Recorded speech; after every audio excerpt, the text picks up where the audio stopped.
Hello दोस्तों, मैं इस वीडियो में आप लोगों को सेंटेंस के बारे में बताऊंगी। जैसे कि आप लोगों ने अगर पार्ट 1 सेंटेंस का देखा होगा तो मैंने कुछ उसमें बता दिया था। ठीक है, तो नेक्स्ट हम स्टार्ट करते हैं काइंड ऑफ सेंटेंस। तो सेंटेंस कितने प्रकार के होते हैं? तो there are mainly 4 kind of sentence. Sentence के जो प्रकार होते हैं मेन कितने प्रकार के होते हैं? वो 4 टाइप्स के होते हैं, 4 प्रकार के होते हैं। ठीक है, तो पहला क्या हो जाएगा?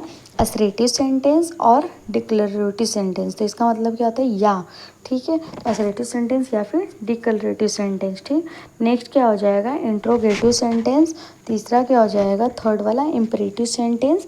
एंड फोर्थ क्या हो जाएगा? Exclamatory sentence. ठीक है, तो हम पहला स्टार्ट करते हैं असर्टिव सेंटेंस। तो जो असर्टिव सेंटेंस होता है वो कितने टाइप के होते हैं? 2 टाइप्स के होते हैं। इसमें 2 चीज़ें आ जाती हैं। क्या क्या आ जाती हैं? ऑफर्मेटिव सेंटेंस एंड निगेटिव सेंटेंस।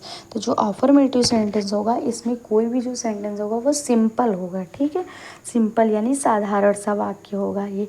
और निगेटिव वाले में क्या होगा? आप लोग को निगेटिव नाम से ही पता चल रहा है कि क्या हो जाएगा?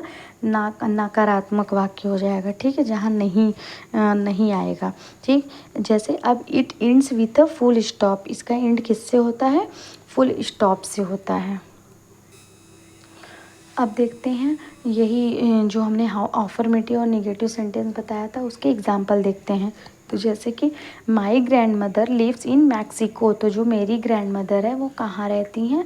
मैक्सिको में रहती हैं। तो ये हमारा क्या हो जाएगा? ऑफर्मेटिव सेंटेंस हो जाएगा। इसमें कोई निगेटिव नहीं आ रही है। ठीक है, ये सिंपल सेंटेंस हो जाएगा। अब my grand mother does not live in Mexico. जो मेरी दादी हैं वो मैक्सिको में नहीं रहती हैं। तो यहाँ क्या आ जाएगा? निगेटिव आ जा रहा है। ठीक, इसलिए यहाँ नॉट लगा है तो ये निगेटिव सेंटेंस हो जाएगा। और ऊपर वाला क्या हो जाएगा? ऑफर्मेटिव सेंटेंस हो जाएगा। सेकंड हम देखते हैं सेंटेंस में। अब तक हमने पढ़ लिया असर्टिव सेंटेंस। अब वही असर्टिव सेंटेंस में ऑफर्मेटिव सेंटेंस आएगा और निगेटिव सेंटेंस आएगा।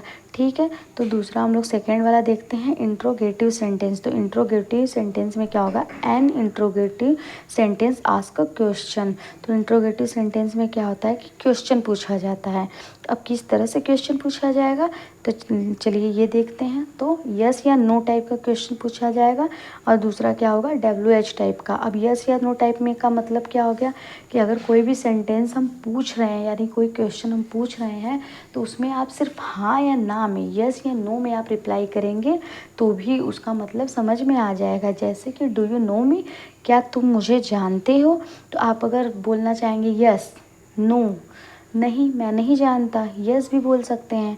तो ये क्या हो जाएगा? ये क्वेश्चन डू यू नो मी ये क्या हो जाएगा? यस या नो टाइप का क्वेश्चन इंट्रोगेटिव सेंटेंस हो जाएगा। ठीक, सेकंड नंबर पे क्या आ गया?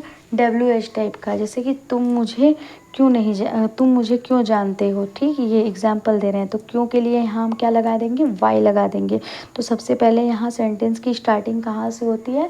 वाई से होती है। तो वाई मीन्स क्या होता है? मेरा क्यों होता है। ठीक, तो हर जगह से व्हाट, वाई, वेयर, व्हेन सब में WH स्टार्टिंग में आता है, इसलिए इसको बता दिया गया है कि ये WH टाइप का है। चलिए हम नेक्स्ट देखते हैं। इसका एग्जाम्पल देख लेते हैं। इंट्रोगेटिव में जो 2 टाइप के थे, यस या नो टाइप और WH टाइप का। तो इसमें क्या हो जाएगा? Do you live in city? तो क्या तुम इस सिटी में रहते हो? तो ये क्या हो जाएगा? चलिए नेक्स्ट देखते हैं।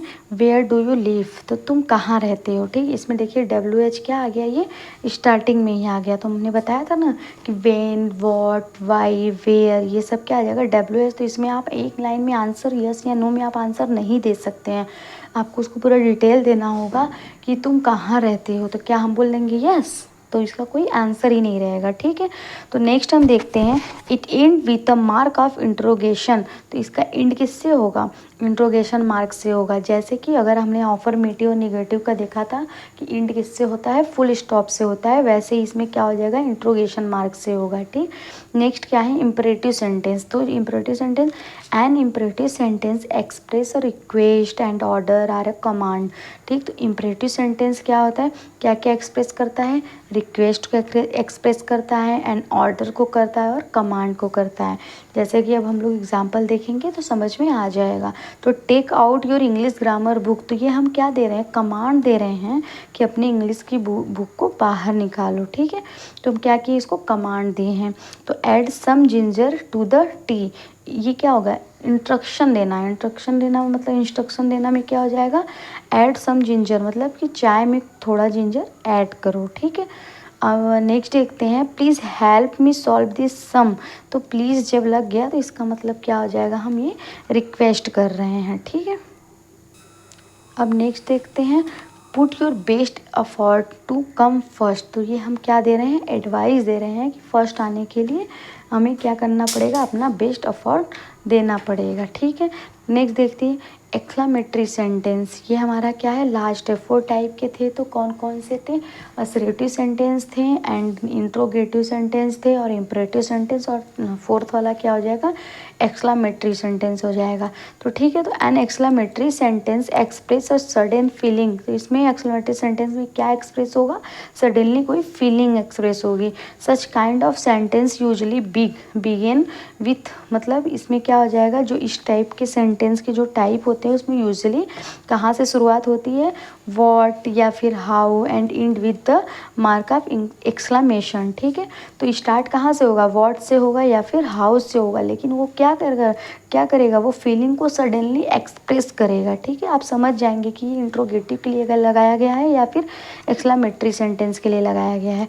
और इसका एंड किससे होगा, मार्क ऑफ एक्सक्लेमेशन मार्क से होगा। ठीक है, मार्क ऑफ एक्सक्लेमेशन कहाँ है, ये इस तरह से जो ये है, ये एक्सक्लेमेशन मार्क है। ठीक, तो हमने मार्क में क्या क्या पढ़ा है, असर्टिव सेंटेंस में फुल स्टॉप लास्ट में लगेगा एंड में, और इंट्रोगेटिव में क्या होगा, इंट्रोगेशन मार्क लगेगा, और उसके बाद इम्परेटिव में तो नॉर्मली फुल स्टॉप ही लगेगा, और एक्सक्लेमेटरी में क्या लगेगा, एक्सक्लेमेशन मार्क लगेगा। ठीक है, अब जैसे